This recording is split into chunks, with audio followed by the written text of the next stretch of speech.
Old school MapleStory's unique charm is that the game never insisted that you play it every day. It never insisted that you had to level up. It never urged you to play in any way that anybody else intended, except for yourself. Yeah, urgency, motivation. We created our own stories. MapleStory, it's your story. Remember that tagline? The freedom to do whatever we wanted.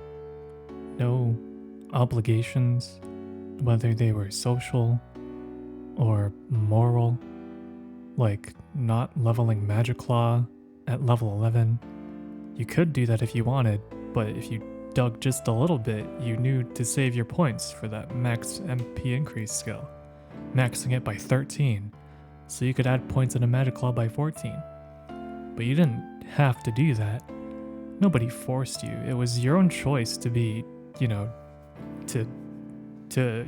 break the mold. Yeah, whatever. Yet, when we are only beholden to ourselves, only held accountable by ourselves, I feel like I personally can't help but falter. I really want a Panlid. It's been so long. The first hour passes, then the second. The unmodified drop rate sinks in. Nearing 1,000 green mushrooms killed, I gather that the drop rate must be well below 1%. I wonder what I'm even doing it all for. If it's even worth it. Just some silly goal that I came up with? Maybe I should farm them at crows instead. They drop Panlids too. But I'll be jumping around like a maniac with my dagger because I leveled double stab like a fool, not realizing that Lucky 7 is so incredible that double stab sucks complete ass. The third hour draws near. I really don't know if I still want a Panlid.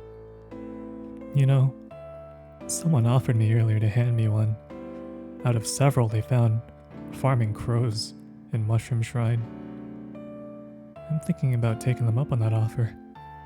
What's the point in farming an item? He's home! Oh my god, he's real! How much is 10 defense?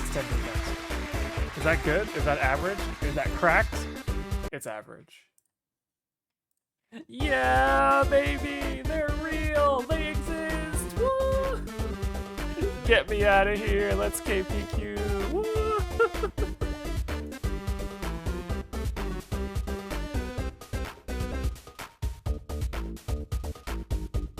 I don't want to think about how I'm walking past a guy also with a Panlid. I don't want to think about how long it took him to find that. I'm just going to be happy that I have mine.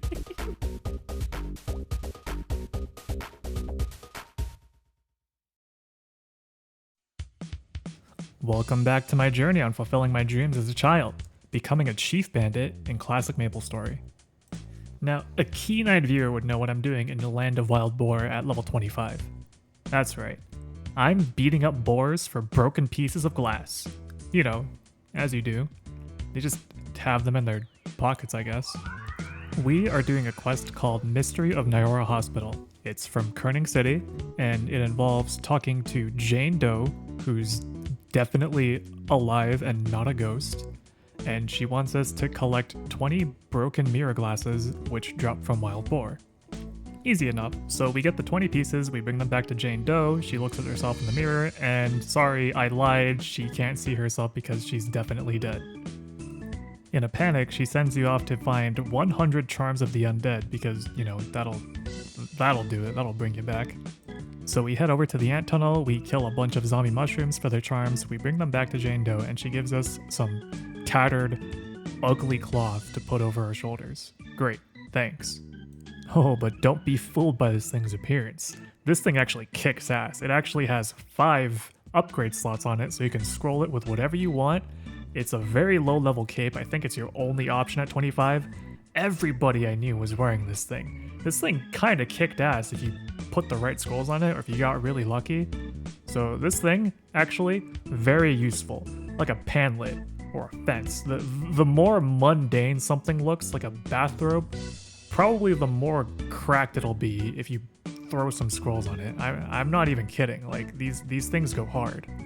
Oh yeah, and you might catch me snooping on some people's gear.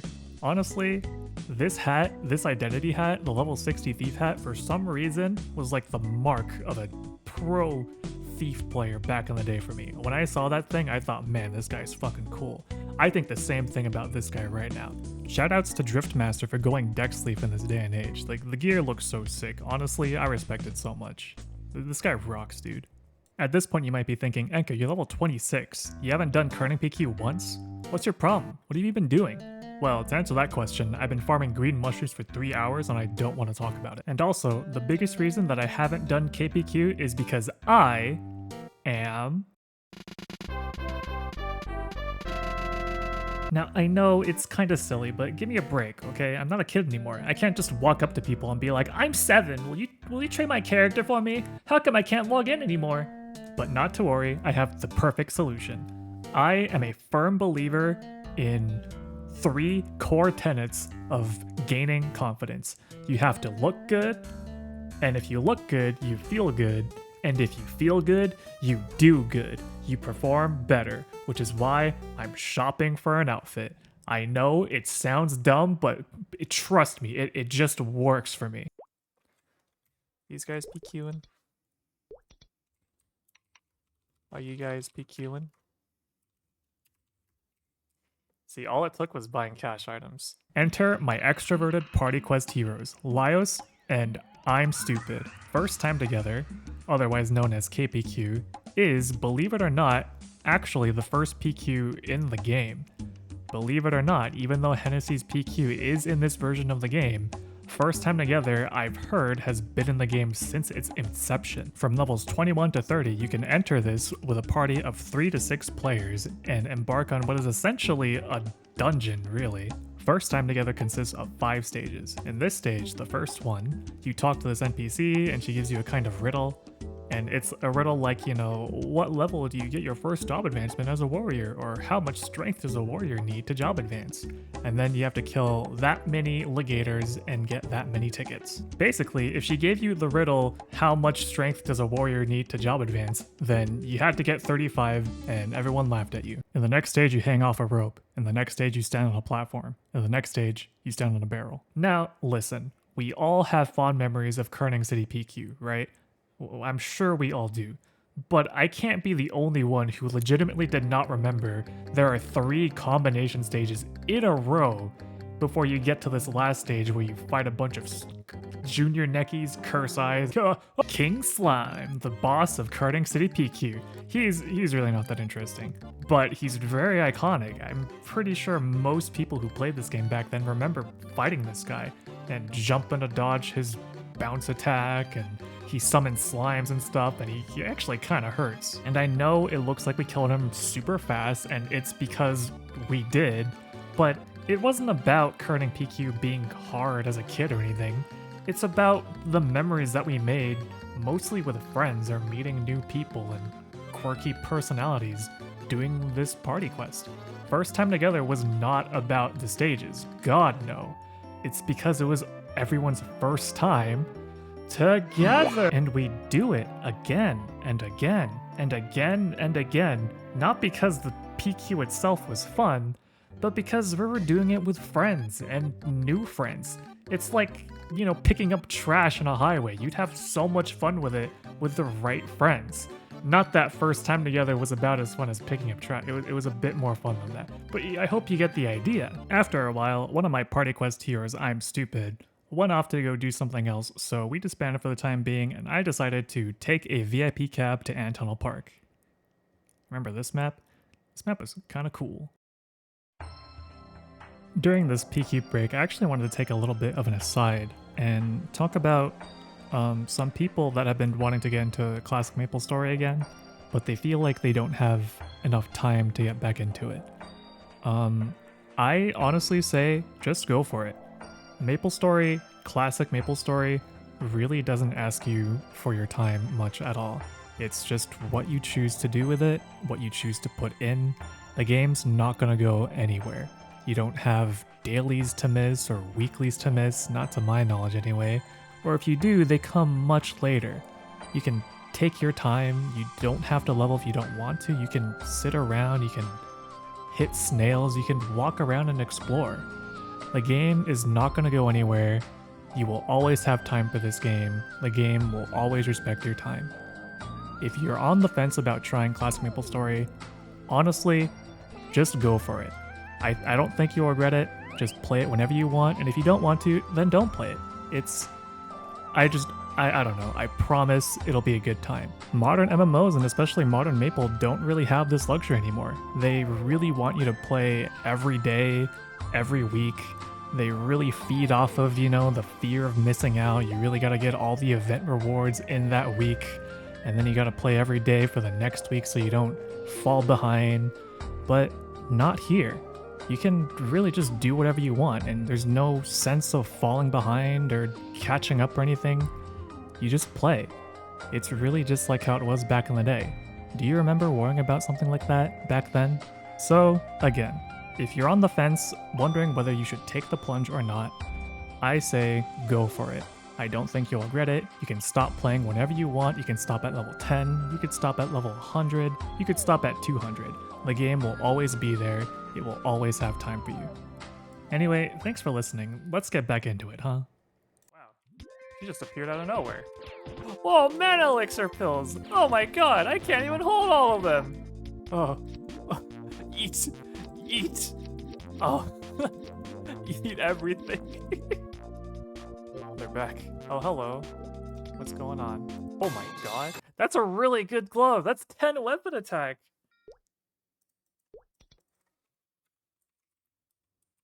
You must hit your tree. Okay. Wow, amazing. 10 weapon. My range went up by like 50! My problem is that I don't want to accept too much help, but if someone sends me a trade request, I don't have it within me to refuse it. Yeah, one of the things, I won't accept a leeching. I won't leech. I'll try really hard not to circumstantially leech. By being AFK in a party quest or something. But I will not buy a leech. I won't even be dragged into getting leeched. Oh my god, I'm so nervous. He gave me those gloves so I could be a chief bandit. And I said chief bandit too. I didn't even say I would be a shadower. But now I kind of feel like I should be a shadower. Before I knew it, I reached level 31, and I felt something kind of weird.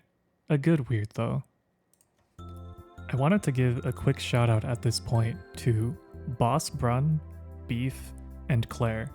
These three, really early on in my journey, helped me out with some resources. Boss Brun gave me 500k on my way to NLC, Beef gave me 45 Coke Zero pills, and Claire gave me 300 white pills, mana elixir pills, and these crazy 10 weapon attack gloves. I really can't thank them enough. They really made this process so much easier. And speaking of making the process easier, I wondered what I really wanted to get out of this experience. Did I really want to just receive gifts and help on my way to Chief Bandit? Did I really want to do this alone? Was that my idea? How much help was I really willing to receive? I don't want to get completely carried, but I seem to have a problem with being unable to refuse help when it's offered to me. I have drawn some lines, like no endgame items, no mastery books, no leeching. There are some things I do want to accomplish and experience on my own, like killing the bosses, Mush Mom, Junior Balrog, all that stuff. But I think I realized, isn't this what Old Maple is all about? Getting in touch with the community, talking to people, helping each other out, doing things with each other, party quests, hunting, all that stuff. But I've kind of realized that these people giving me a little boost, it's like they've given me their blessing to go and become a chief bandit and to go and reach my goal. And who would I be to take their blessing and squander it by not doing that? As I approach the Fusion Jazz bar, I feel a sense of determination and motivation that by becoming a bandit right here and right now, I feel like I'm actually taking the first real step toward my childhood dream. And This time, I don't have to do it alone. I'm not a 7-year-old getting scammed by some scumbag in Hennessy's Park. I'm doing it with everybody. It's almost like we're some kind of